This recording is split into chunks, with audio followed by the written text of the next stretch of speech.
Bismillahirrahmanirrahim. Assalamualaikum dan salam sejahtera pelajar-pelajar. Cikgu harap pelajar-pelajar sihat dan ceria. Nama cikgu Tuan Maziana binti Tuan Zain, Guru Kesusasteraan Melayu dari SMK Sungai Pinang, Tumpat. Bertemu kembali dalam Kelantan Ikhlas bagi mata pelajaran Kesusasteraan Melayu. Hari ini cikgu akan berbicara tentang teknik menjawab Kesusasteraan Melayu SPM bahagian 1. Anak-anak pelajar, cuba kita lihat soalan yang keempat. Soalan yang keempat yang dikemukakan adalah soalan puisi moden, iaitu sajak tersebut bernada melankolik. Berikan dua contoh nada melankolik yang terdapat dalam sajak tersebut. Markah yang diperuntukkan adalah 4 markah. Okey, kehendak soalan, seterusnya kita analisa kehendak soalan. Pelajar-pelajar, kehendak soalan nombor 4 adalah berkenaan contoh nada. Bukan dia tanya nada, tapi contoh kepada nada melankolik. Sebelum kita tengok contoh nada, cikgu nak berkongsi ilmu pasal nada. Apa itu nada dan jenis-jenis nada? Okey, nada sebenarnya adalah tekanan suara yang tinggi atau rendah ketika mendeklamasikan sajak. Terdapat 5 nada sajak, iaitu nada melankolik, nada patriotik, nada romantis, nada protes dan juga nada sinis. Apa yang dikatakan dengan nada melankolik? Nada melankolik menggambarkan kesayuan, kehampaan dan juga penderitaan. Nada patriotik pula, nada tinggi menggambarkan semangat perjuangan. Nada romantis adalah campuran antara tekanan suara tinggi dan rendah, suasana yang digambarkan dalam sajak tentang kebahagiaan, kasih sayang dan harapan.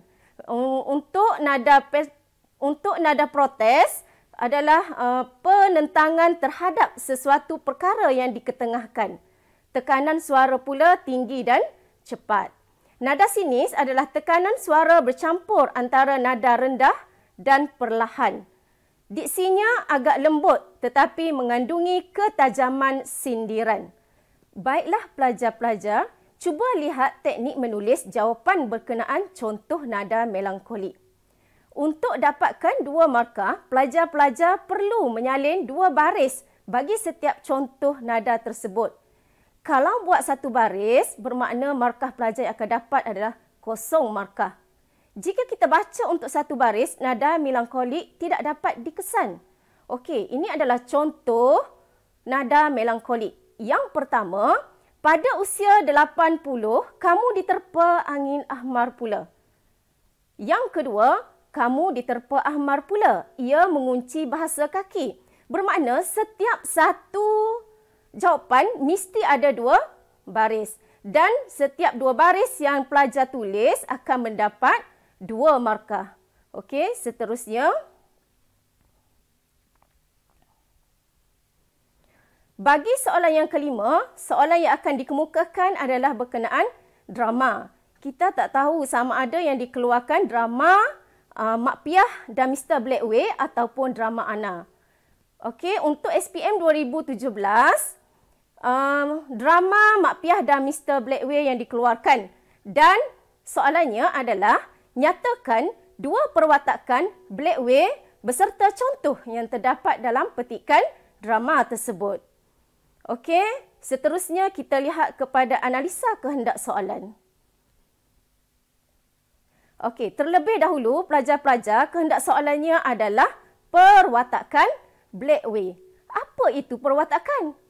Perwatakan ialah gambaran tentang watak dari segi fizikal, iaitu luaran, psikologi, dalaman dan sosiologikal peranan dalam masyarakatnya.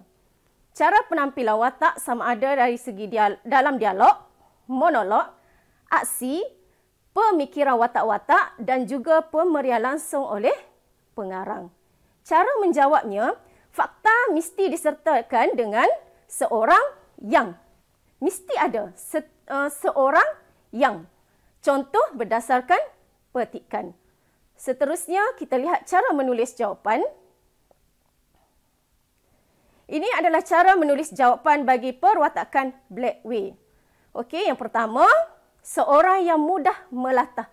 Macam mana kita nak dapatkan seorang yang mudah melatah? Cuba tengok balik kepada soalan, petikan soalan yang dikemukakan.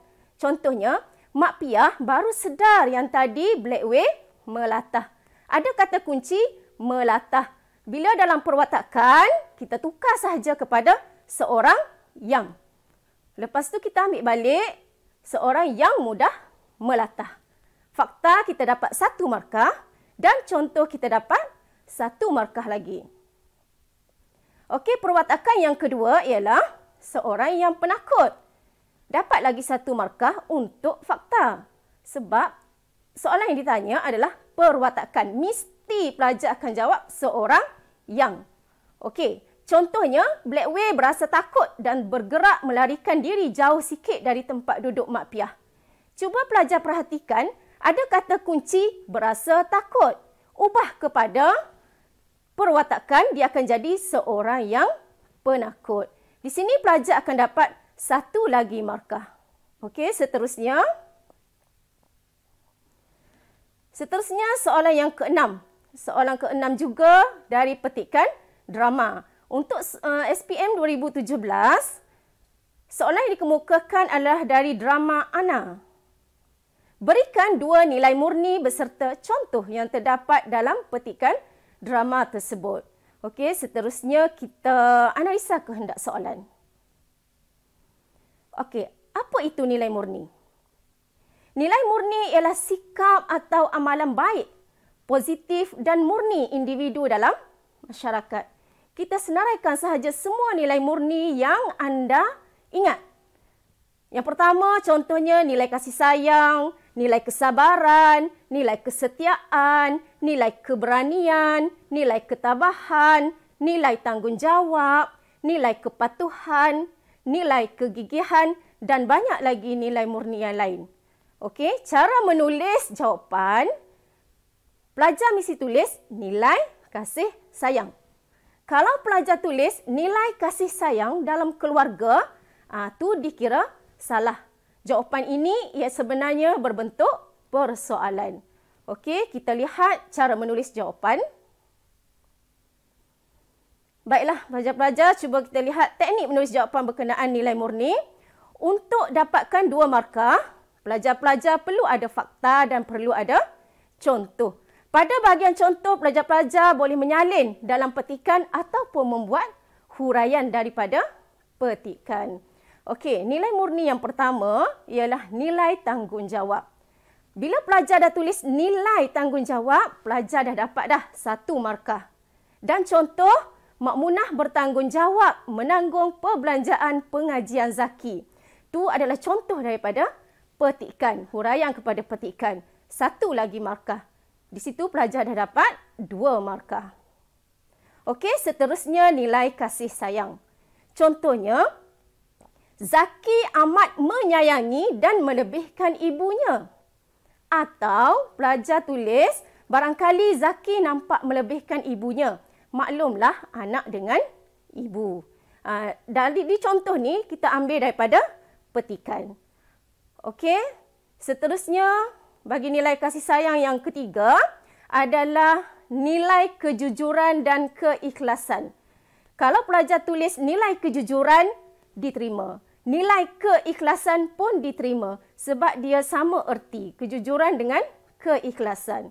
Contohnya, dalam petikan, Ana berterus terang kepada Dr. Chan bahawa dia tidak bahagia selama 4 tahun duduk di sini. Ataupun pelajar boleh tulis, tapi satu yang mesti saya beritahu doktor, saya tak pernah berasa bahagia selama 4 tahun di sini. Di sini pelajar boleh menyalin dalam petikan ataupun memberi huraian dalam petikan. Okey, nilai yang keempat adalah nilai pengorbanan. Contohnya, sampai 1 kali dia jatuh sakit kuat. Sampai di situ pelajar buat, dah dapat dah markah situ. 1 markah. Nilai pengorbanan 1 markah. Kalau pelajar tak buat yang contoh, sampai 1 kali dia jatuh sakit kuat, pelajar buat, Mak Munah tak mahu beritahu Zaki. Dia tak mahu Zaki terganggu. Pun dapat 1 markah. Begitu juga dengan contoh yang berikutnya, lagipun pengorbanan Mak Munah membelanjakan pengajian Zaki sungguh besar Ana. Tu dalam petikan. Pelajar dapat lagi 1 markah. Okey, seterusnya. Seterusnya kita pergi kepada soalan yang ke-7. Soalan cerpen. Untuk 2017, cerpen yang dikeluarkan adalah Profesor Sufi. Soalan yang dikemukakan adalah berikan 2 latar masyarakat beserta contoh yang terdapat dalam petikan cerpen tersebut. Bernilai 4 markah. Pelajar-pelajar, kehendak soalan nombor 7 adalah berkenaan latar masyarakat. Kita lihat nota latar. Terdapat 3 jenis latar, iaitu latar masa, latar tempat dan juga latar masyarakat. Kita tengok, kehendak soalan adalah latar ataupun citera ataupun gambaran memberi maksud yang sama. Tu menggambarkan latar masyarakat. Sekiranya soalan tanya, gambaran masyarakat pun sama. Citera masyarakat pun sama, iaitu latar masyarakat. Latar masyarakat bermakna memperkatakan tentang kelompok masyarakat dalam sesebuah karya dengan meneliti aspek struktur sosial ataupun susun lapis masyarakat, bangsa sama ada Melayu, Cina dan India, cara hidup yang diamalkan, kepercayaan, pekerjaan anggota masyarakat dan juga kedudukan ekonomi, sama ada kaya, sama ada miskin, sama ada sederhana. Bagi menjawab soalan latar masyarakat, pelajar perlu memulakan jawapan dengan masyarakat yang. Jika tiada perkataan masyarakat di depan, pelajar akan dapat 0 markah. Okey, seterusnya kita lihat cara menulis jawapan. Cara menulis jawapan. Latar masyarakat. Sebab soalan tanya latar masyarakat. Okey, yang pertama, masyarakat yang menghasilkan kitab. Dah dapat dah 1 markah. Pengarang atau ilmuwan. Itu pilihan. Contohnya, Hamzah Fansuri, Nuruddin Ar-Raniri, Samsuddin Al-Sumatrani dan Abdul Rauf Singkil telah menghasilkan kitab. Fakta, pelajar dapat 1 markah dan contoh yang dikemukakan 1 markah. Bermakna pelajar dapat 2 markah. Latar masyarakat yang kedua ialah masyarakat raja atau masyarakat pemerintah. 1 markah. Itu adalah fakta. Dan contohnya, Raja Iskandar Muda Mahkota Alam dan Raja Iskandar Thani ialah raja yang pernah memerintah Aceh. Contoh ni ada dalam petikan soalan. Okey, yang ketiga, masyarakat yang cinta akan ilmu. Itu adalah fakta, 1 markah. Contoh, sayang kita tidak hidup pada zaman itu. Itu adalah contoh dalam petikan, pelajar akan dapat 1 lagi markah. Okey, pelajar-pelajar, sampai di sini dulu untuk slot kita pada kali ini. Terimalah serangkap pantun yang dilagukan. Sedap sungguh buahku ini, makan bersama ulam pegaga, cukup sudah sampai di sini. Jumpa lagi di slot ketiga. Jumpa lagi pada slot yang ketiga untuk sambungan teknik menjawab soalan seterusnya. Sekian, terima kasih.